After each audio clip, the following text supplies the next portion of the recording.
दोस्तों नमस्कार। मैं ना सुनांचली कथा कहानी और उपन्यास के संग के साथ पुनः हाजिर हूँ। दोस्तों इस समय हम लोग सुन रहे हैं एक बेबाक और आत्महंता आत्मकथा अपनी खबर, जिसे लिखा है पांडे बेचन शर्मा उग्र ने। दोस्तों मैं आत्मकथा अपनी खबर के अब तक 7 अध्याय का वाचन अपने वाचन के पिछले क्रम में कर चुका हूँ। अब लीजिए सुनिए आत्मकथा अपनी खबर के 8वें अध्याय भानु प्रताप तिवारी का वाचन मेरे अर्थात ना सुनांचली के स्वर में। बचपन में मेरे मोहल्ले में 2 हस्तियां ऐसी थीं जिनका कमोवेश प्रभाव मुझ पर सारे जीवन रहा। उनमें से एक थे भानु प्रताप तिवारी। जब मैं 7 बरस का था वह 60 के रहे होंगे। दूसरे महादेव मिश्र उर्फ बच्चा महाराज, जो उन दिनों 40 के भीतर की उम्र के रहे होंगे। भानु प्रताप तिवारी के अच्छे अच्छे 2-2 मकान, पर वह स्वयं मुख्य मकान के द्वार देश की संडास के सामने की अंधेरी सीलन भरी बदबूदार कोठरी में रहा करते थे। पहनते थे गाढ़े के चारखाने का लंबा रुईदार कोट और पुराने ढंग का पायजामा रुईदार ही। भानु प्रताप तिवारी के ब्रह्मांड या बीज खोपड़ी में कोई ऐसा व्रण हो गया था जिसके सबब अधेड़ अवस्था में ही वह सहज सामाजिक जीवन के अयोग्य हो गए थे। रोग असाध्य था, कर्म भोग दारुण, फिर भी तिवारी जी सारे जीवन दर्प से डटे हुए मरण से लोहा लेते रहे। कुछ नहीं तो 30-40 बरस उन्होंने उसी बदबूदार अधेरी कोठरी में काटे। उस घोर दुख को बड़ी ही शान से वह झुठलाते रहे। मस्तिष्क में व्रण होने के बावजूद पंडित भानु प्रताप तिवारी अधेरी कोठरी में खाट पर रजाई ओढ़े 30-40 बरस तक या तो उत्तम गंभीर ग्रंथों का अध्ययन किया करते थे अथवा किसी सदग्रंथ का अनुवाद, भाष्य, समीक्षा आदि। कहते हैं सिर में घाव पैदा होने के काफी पहले से उन्हें लिखने पढ़ने का शौक था।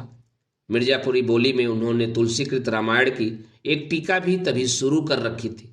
भानु प्रताप जी ने रामायण की अपनी टीका में रघुनंदन राम को तुलसीदास की तरह परब्रह्म स्वरूप नहीं स्वीकारा था। दुख या लोअर लाइन्स के अंग्रेजों की संगत से मोहल्ले के ब्राह्मणों की दृष्टि में भानु प्रताप जी नास्तिक बन चुके थे। रामायण की उस टीका में अनेक अवसरों पर उन्होंने ऋषि मुनियों की खिल्ली भी खूब उड़ाई थी। कहते हैं चुनार में एक बार कोई संत अयोध्यावासी आए और संयोग से भानु प्रताप तिवारी तक उनकी रसोई हो गई। तिवारी जी महात्मा को छेड़छाड़ की अदा में निजकृत तुलसीकृत रामायण की टीका सुनाने लगे। उसमें बालकांड में मिथिला की महिलाओं ने ब्रह्मर्षि विश्वामित्र को इसलिए भला बुरा कहा था कि उनकी दृष्टि में चक्रवर्ती दशरथ के राजमहल के सुखों से छुड़ा जंगल जंगल बहकाकर किशोर कुमार राम लक्ष्मण के साथ उन्होंने क्रूरता दिखलाई थी। ऋषि विश्वामित्र के प्रति भानु प्रताप जी की छिछली भावना भापते ही वह अवधवासी महात्मा मारे रोष के स्वमेव क्रोधी कौशिक बन उठे। चपल चंडाल, उन्होंने साफ दिया था, इस टीका की समाप्ति के पूर्व ही तेरी टीका विदीर्ण हो जाएगी। और वह महात्मा वहां से अविलंब चलते बने और अनिति दूर भविष्य में ही भानु प्रताप जी की खोपड़ी के मध्य में वह घाव अनायास ही प्रकट होने, बढ़ने, रिसने, जिंदगी हराम करने लग पड़ा था। तिवारी जी के पिता सरकारी नौकरी में नाजिर थे। उनका तहसील चुनार में आदर मान था। स्वयं भानु प्रताप जी भी चुनार के किले में कोई अधिकारी थे। अवश्य उन्हें आरंभ से ही लिखने पढ़ने का व्यसन रहा होगा। वह अरबी, फारसी, उर्दू, अंग्रेजी, ब्रज भाषा एवं खड़ी बोली के मर्मी ज्ञाता थे। जब बनारस में भारतेंदु हरिचंद थे तभी चुनार में भानु प्रताप तिवारी जवानी पर रहे होंगे। तिवारी जी के दोनों घरों में कुछ नहीं तो 10,000 जिल्द पुस्तकें विविध भाषाओं की बहुमूल्य एवं अमूल्य संग्रहित रही होंगी। उनकी अंधेरी कोठरी में तो चारों ओर किताबों से भरी अलमारियां और रैकें ठसी थी। उनकी लिखी एक आधिक छोटी छोटी किताबें 20वीं सदी के आरंभ के पहले ही छप चुकी थी। स्वांत सुखाय अमूल्य वितरणार्थ, उनमें एक पुस्तक चुनार पर थी, चुनार का संक्षिप्त इतिहास और समसामयिक नागरिक कुलों का परिचय।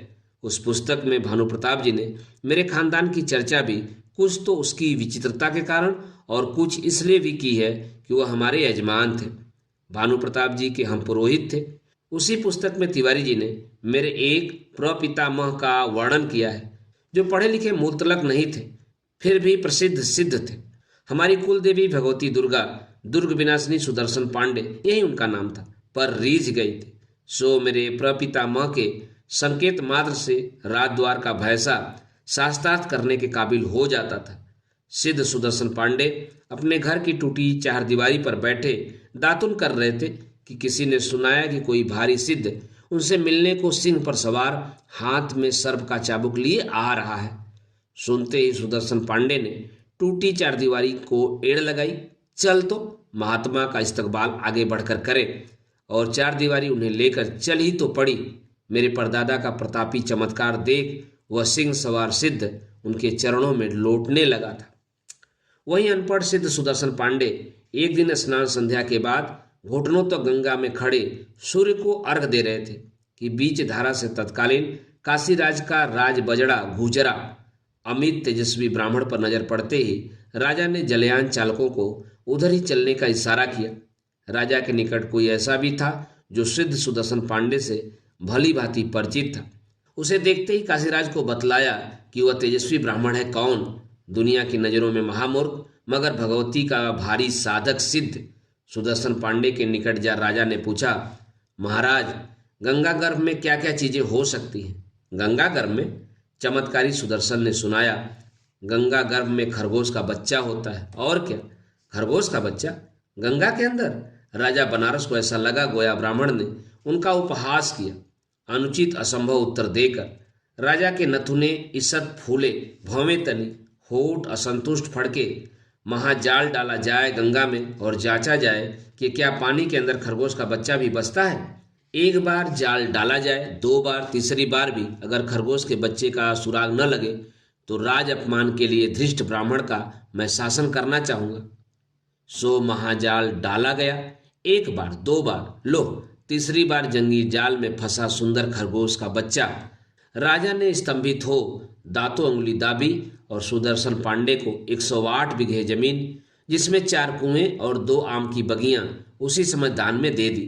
इस घटना के बाद सुदर्शन जी जब घर लौट रहे थे तो राह के जंगल में एकाएक किसी ने तेज चाटा उनके गाल पर जड़ा। मूर्ख कहीं के, देख तो मेरी चुदरी चिंदी चिंदी हो गई कटीली झाड़ियों में खरगोश का बच्चा ढूंढते ढूंढते। चकित सुदर्शन ने देखा सामने चीथी चुदरी पहने खड़ी कुमारी के रूप में स्वयं जगत जननी वात्सल्यमयी सर्व कल्याणी सर्व मंगला को। यह सच भी है जिसका इशारा भानु प्रताप जी की पुस्तक में भी है कि मेरे खानदान के लोग हर्षु पांडे नामक ब्रह्म के वंश के हैं, जिनका परम प्रसिद्ध स्थान उत्तर प्रदेश बिहार की सीमा पर स्थित चैनपुर में है। इन्हीं हर्षु ब्रह्म को स्वर्गीय परम विद्वान डॉक्टर रामदास गौड़ आदर से मानते थे। इन हर्षु ब्रह्म की तो 16 पेजी जीवन छपकर भक्त जनता में सहस्त्र सहस्त्र की संख्या में बिकती है। कैसी जीवनी! मेरे विख्यात पितामह हर्षु पांडे जिस राजा के राजपुरोहित या गुरु थे, एक बार उसने नई नई कोई शादी की। रात को जब वह 4 मंजिले की रनिवास में गया, विलास का अवसर आया, तब अचानक नई रानी की नजर सामने मगर दूर से आते प्रकाश पर पड़ी, जो राजभवन के बराबर ही किसी महल के 4 मंजिले की खिड़की से आ रहा था। यह किसकी खिड़की है? मेरे कक्ष के सामने। जरा रोष में रानी राजा को और भी रमणीय मालूम पड़ी। यह प्रकाश मेरे कुलगुरु हर्षु जी के निवास की खिड़की से आ रहा है। राजभवन के बराबर महज ब्राह्मण का भवन? छे! मगर? अगर मगर क्या? क्या मगर? वह परम सिद्ध पुरुष हर्षु पांडे जी हमारे पुरोहित पिता से बढ़कर हैं। पिता से बढ़कर कोई परम पिता हो, परंतु शयन कक्ष के सामने किसी भी की खिड़की दरवाजा मुझे नापसंद है। सामने वाले घर का एक खंड पहले गिराया जाए, फिर आप राजा, फिर मैं रानी। स्त्री के बिगड़े दिल पर राजा के मुख से स्त्री शब्दहीन भाव से निकलते ही साफ सा लौट गया। वह फूल से सरपणी सी सरक कर कक्ष के बाहर जाने लगी। आप मेरे प्राण ले सकते हैं, राजा हैं, मैं अबला हूं, पर मुझे अपने मन के खिलाफ आचरण करने पर विवश नहीं कर सकते। मैं बाजार से खरीद कर नहीं लाई गई हूं। पाणी गृहीता, कुलीना, राजकन्या हूं। अभी मेरे पिता जीवित और समर्थ है। कहते हैं कई दिनों तक रूपवती यौवन गर्विता रानी ने हठ नहीं छोड़ा। तब विवश हो काम मोहित राजा ने पुरोहित हर्षु पांडे से पूछा कि रानी को प्रसन्न करने के लिए यदि वह अपने भवन का एक खंड गिरा दे तो कोई बड़ी हानि होगी क्या? हानि? तेजस्वी हर्षु पांडे ने दोहराया। कामनी का आग्रह रहे, गुरु की मर्यादा चूल्हा भाड़ में जाए, इसमें कोई हानि ही नहीं। मैं कहता हूं औरत के मुंह से जिस राजा की मति मलिन हुई उसके नाश में अधिक देर नहीं लगती। राजा स्तब्ध, सुन, चुप रहा। प्रचंड पुरोहित के आगे विशेष बोलने की उसकी हिम्मत न हुई। हर्षु पांडे के सारे राज्य में दिव्य ब्राह्मण होने के कारण बड़ा मान था। उनके दर्शनों में बरकत मानी जाती थी। बचपन से ही राजा के मन में हर्षु जी के प्रति श्रद्धा थी। लेकिन नई रानी कल की आई, उसे तो अपनी सौतों को यह दिखलाना था कि राजा पर उसी का एकाधिकार है। सो दिनों तक खींचातानी चलती रही। न रानी ने स्त्री हट छोड़ा, न हर्षु पांडे को ही अपना मान मर्दित कराना मंजूर हुआ, और न राजा की ही हिम्मत पड़ी कि रानी के लिए पुरोहित भवन का एक खंड बलात् गिरवा दे। लेकिन एक दिन जो न होना था वही हुआ, और राजा ने पुरोहित भवन का एक खंड बलात् गिरवा दिया। इसको अपमान मान राजा पुरोहित हर्षु पांडे ने राजद्वार पर आमरण अनशन ठान दिया था। अनशन के 21वें दिन हर्षु पांडे के प्राण जाते रहे थे। प्राण त्यागने के थोड़ा ही पहले राजा की पहली रानी की कन्या के हाथों कटोरा भर दूध ग्रहण करते हुए हर्षु जी ने राजपुत्री को आशीर्वाद दिया था, जा, केवल तेरा वंश बचेगा। विख्यात है कि हर्षु पांडे मरने के बाद प्रचंड ब्रह्म प्रेत हो गए। सहसा पड़ोसी राजा ने उस राजा पर चढ़ाई कर दी। उसको पराजित कर सारा राजपाट ठाट बाट विध्वस्त अग्निसात कर दिया था। उसी ध्वंसावशेष के बीच में हर्षु ब्रह्म की भारत प्रसिद्धि समाधि है। हर्षु ब्रह्म बिहार और उत्तर प्रदेश के अनेक भागों में देवताओं से भी अधिक पूजे जाते हैं। बुरा से बुरा भूत प्रेत बाधित व्यक्ति हर्षु ब्रह्म जाकर चंगा हो जाता है। हर्षु ब्रह्म के मेले में सारे देश से प्रेम बाधित प्राणी, प्रायः स्त्रियां, हर साल आते हैं। वीरान उजाड़ में 50,000 आदमियों की भीड़ लगती है। लाखों का व्यापार धंधा होता है। 200,000 रुपये वहाँ के पंडे प्राप्त करते हैं। ऊपर से माल मलाई, रेशम, कंबल, रजाई भी। मैं पांडे बेचन शर्मा उग्र हर्षु ब्रह्म के कुल का ही हूँ, निसंदेह। विदित विद्वान प्रेत पंडित रामदास जी गौड़ ने लिखा है कि हर्षु ब्रह्म के यज्ञोपवीत संस्कार में गोस्वामी तुलसीदास शामिल हुए थे। लेकिन ब्रह्म या प्रेतात्मा अथवा भूतों के अस्तित्व पर मेरा विश्वास जरा भी नहीं। संसार का सबसे भयानक भूत मैं पंचभौतिक आदमी को मानता हूँ। मैंने भयानक से भयानक भवन, सन्नाटे से सन्नाटे मैदान, उजड़ बिरान में भी ढूंढने पर जब एक भी भूत, भूतनी या भूतनी कुमार को नहीं पाया, तब भूतों पर से मेरी आस्था भले ही न उठ गई हो, पर यह विश्वास दृढ़ हो गया कि आदमी से भयभीत हो भूत भी भागा भागा फिरता है। पर मैं भानु प्रताप तिवारी की चर्चा कर रहा था। तिवारी जी जिस कोठरी में रहा करते थे, उसके पूर्वी द्वार के सामने ही बड़ा भारी पीपल का पेड़ था। चिलकती दोपहरी या चमकती चांदनी में पीपल के पेड़ के निकट खड़े खड़े पेशाब करते हुए भानु प्रताप तिवारी पूरे प्रेत मालूम पड़ते थे।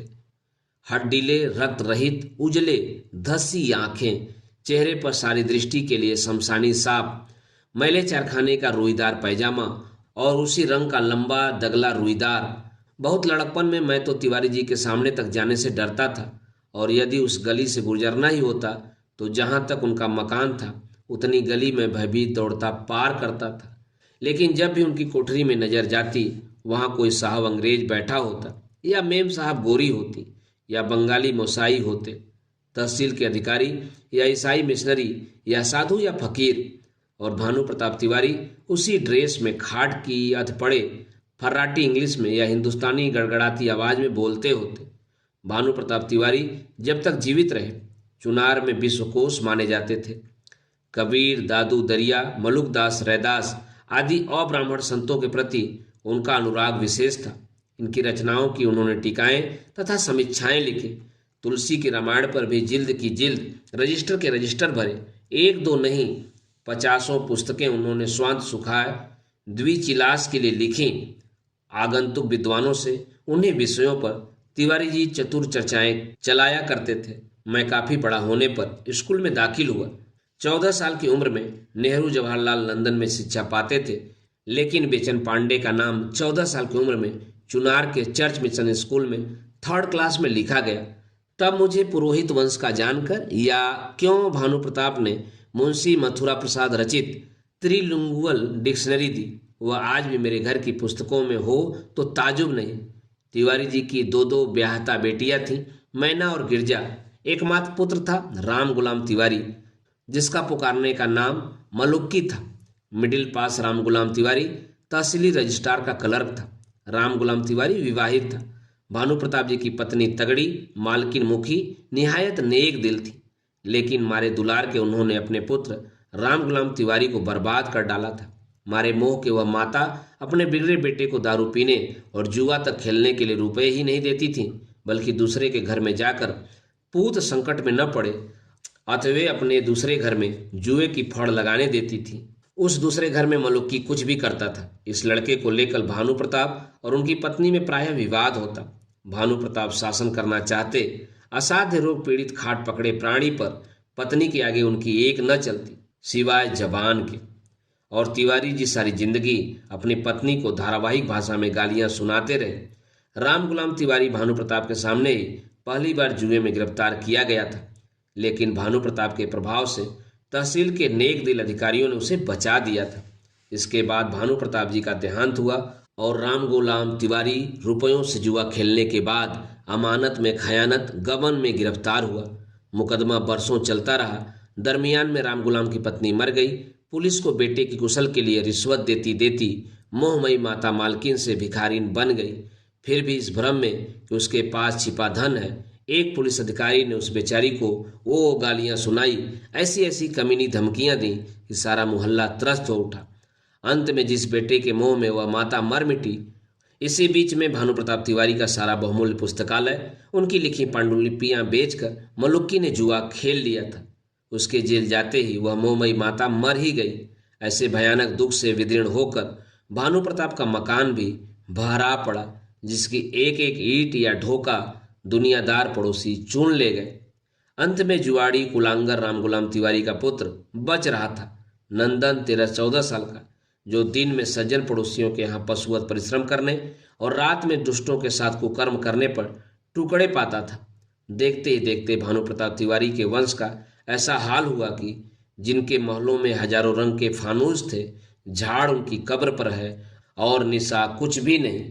दोस्तों, अभी आप सुन रहे थे आत्मकथा अपनी खबर के 8वें अध्याय भानु प्रताप तिवारी का वाचन मेरे अर्थात ना सुनांचली के स्वर में। दोस्तों, आत्मकथा अपनी खबर के अगले अध्याय को सुनने के लिए आप मेरे साथ जुड़े रहें कथा कहानी और उपन्यास के साथ। धन्यवाद। नमस्कार।